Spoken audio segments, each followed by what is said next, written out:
क्या इंडिया को सच में ट्रैप करने की प्लानिंग हो रही है? क्या इसमें चाइना भी साथ है? इंडिया की रिलेशनशिप बांग्लादेश के साथ खराब करने में क्या आईएसआई का भी रोल है? हेलो, केम छो एंड नमस्ते। आज का टॉपिक होगा how India lost its grip on Bangladesh.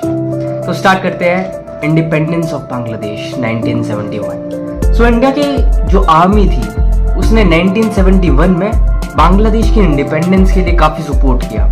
In fact 93,000 surrender कौन ही भूल सकता है। But what happened after that?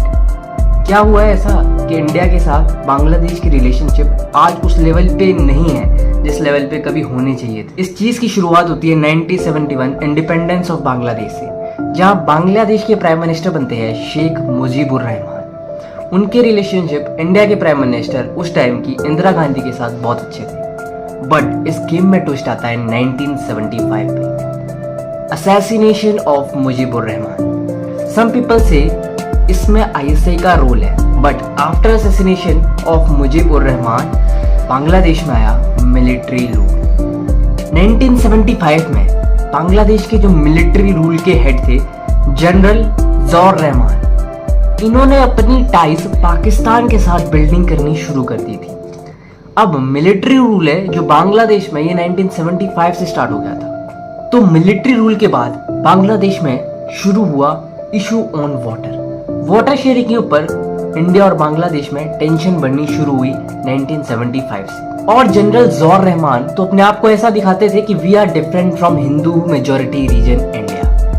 यहीं से स्टार्ट हुई बांग्लादेश की सेपरेशन मूवमेंट फ्रॉम इंडिया। अब 1975 में जनरल ज़ौर रहमान इन्होंने क्या किया, पाकिस्तान के साथ टाइज बढ़ाना शुरू किया ताकि OIC organisation of Islamic corporation में इन्हें मेंबरशिप मिल सके। अब बांग्लादेश ने अपने टाइज इस्लामिक कंट्रीज के साथ तो शुरू कर दी थी, बट वेस्ट और चाइना के साथ भी इनके डिप्लोमेटिक रिलेशन चल रहे थे। इस बीच ट्विस्ट आता है 1975 में एक पार्टी जन्म लेती है, BNP, बांग्लादेश नेशनलिस्ट पार्टी। ये पार्टी एंटी इंडिया पार्टी है और इस पार्टी को लीड कर रहे थे जनरल ज़ौर रहमान। ये वही आदमी है जो हेड कर रहा था मिलिट्री रूल के बाद बांग्लादेश को। बट 1996 में BNP हार जाती है और आवामी लीग, जिसे लीड कर रही थी शेख हसीना, वो पिक्चर में दोबारा आती है। अब शेख हसीना मुजीबुर रहमान के असैसिनेशन के टाइम पे बांग्लादेश में नहीं थी। जब 1996 में चीज़ें नॉर्मलाइज होना शुरू हुई तो शेख हसीना वापस बांग्लादेश जाती है और वहाँ की PM बनती है। शेख हसीना के PM बनते ही वो कुछ ऐसे स्टेप्स लेती है जिससे इंडिया के साथ उनके रिलेशन वापस नॉर्मलाइज हो जाते हैं। जैसे गंगा वाटर ट्रीटी, इंडिया के साथ यार्न इंपोर्ट करना, इंडिया को फिनिश गुड एक्सपोर्ट करना, ये कुछ इनिशिएटिव थे जिससे बांग्लादेश की इकोनॉमी ग्रो हो रही थी। बट अब आता है मेन ट्विस्ट 2024, जहाँ पे एक प्रोटेस्ट रिजर्वेशन को लेकर स्टूडेंट्स के बीच था। वो इतना रेडिकलाइज हो जाता है कि 8 अगस्त 2024 को शेख हसीना को बांग्लादेश छोड़ के इंडिया आना पड़ता है। इसके बाद मोहम्मद यूनुस बन जाते हैं बांग्लादेश के इंटरिम चीफ एडवाइजर। लेकिन इसके बाद चीज़ें खराब होनी शुरू होती है। Hindus, minorities and other related लोगों का जेनोसाइड बांग्लादेश में ओपनली शुरू हो जाता है। लेकिन इसी बीच मोहम्मद यूनुस एक ऐसा फैसला लेते हैं जो कि एंटी इंडिया सेंटिमेंट्स को पोक करने का काम करते हैं। इंडिया बांग्लादेश को यार्न एक्सपोर्ट करता था और वहां से फिनिश्ड गुड इंपोर्ट करता था, लेकिन मोहम्मद यूनुस इंडिया का इंपोर्ट यार्न में जो जा रहा था उसे बैन कर देता है। अब बांग्लादेश में यार्न कहां से आएगा? चाइना अपना यार्न अब बांग्लादेश में एक्सपोर्ट कर रहा है। लेकिन इसके अगेंस्ट रिटेलिएशन में इंडिया ने बांग्लादेश के साथ टाइज ब्रेक करना शुरू कर दिए। इंडिया का पहला मूव था, इंडिया ने बांग्लादेश को अपने लैंड रूट यूज करने का एक्सेस दिया था, वो भी फ्री, ताकि बांग्लादेश फ्रीली नेपाल, भूटान और अदर रीजन्स में एक्सपोर्ट कर सके। बट अब इंडिया इन रूट्स को बैन कर देता है।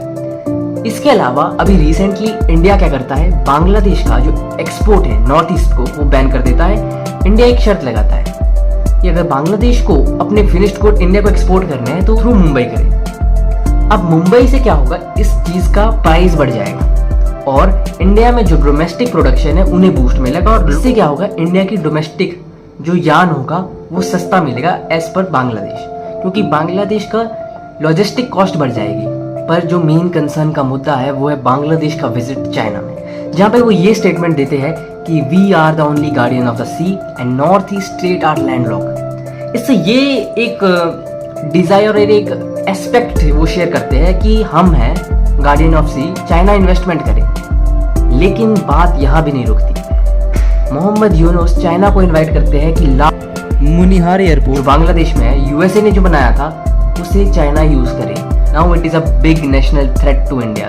अब बांग्लादेश से ये प्रोवोकेटिव स्टेटमेंट्स बार बार आप सुनते होंगे कि नॉर्थ ईस्ट अपना लेंगे, वो कर लेंगे। इसकी जड़ बोई है टर्की ने। टर्की के कुछ ऐसे ऑर्गेनाइजेशंस हैं जो बांग्लादेश में यूनिवर्सिटीज को टारगेट कर रहे हैं, यूथ को टारगेट कर रहे हैं और उनके सामने सपना दिखा रहे हैं ग्रेटर बांग्लादेश का। और ये एक नेशनल सिक्योरिटी थ्रेट है इंडिया के लिए। डायरेक्टली हो या इनडायरेक्टली टर्की इंडिया के खिलाफ बहुत से ऐसे काम कर रहा है जिससे इंडिया को थ्रेट हो सकता है। तो इसके रिस्पॉन्स में इंडिया क्या कर रहा है? अभी India as a major steps कुछ नहीं ले रहा क्योंकि मोहम्मद यूनुस टेम्पररी है, वो परमानेंट नहीं है। बट इंडिया फिर भी अपने एक्सपोर्ट्स और टाइज को बांग्लादेश के खिलाफ जो है कम करने की कोशिश कर रहा है, क्योंकि इंडिया का एक क्लियर स्टांस है कि we are not going to attack first. और अब चीजें इतनी खराब हो चुकी है, जिस बांग्लादेश को इंडिया ने आजाद कराया था वो इंडिया के ही खिलाफ बोल रहा है। और जिस पाकिस्तान ने बांग्लादेश में जेनोसाइड कराया था, आज उनको वही लोग प्यारे लग रहे हैं। इस चीज में Islamic countries and China are supporting Bangladesh. Joe Biden और डीप स्टेट जो अमेरिका की है, उसका भी कहीं ना कहीं रोल हो सकता है मोहम्मद यूनुस को बांग्लादेश में लाना। फ्यूचर में क्या होगा, it depends on many things. But फिलहाल के लिए शेख हसीना इंडिया में है और एनी टाइम अगर कभी ऐसा हुआ कि बांग्लादेश में इलेक्शन हुआ तो अवामी लीग वापस पावर में आ सकती है। एंड अवामी लीग जो है वो प्रो इंडिया है। तो यही था आज की वीडियो के लिए। होप करता हूँ आपको वीडियो पसंद आई होगी। अगर पसंद आई है तो लाइक शेयर सब्सक्राइब कर दीजिए।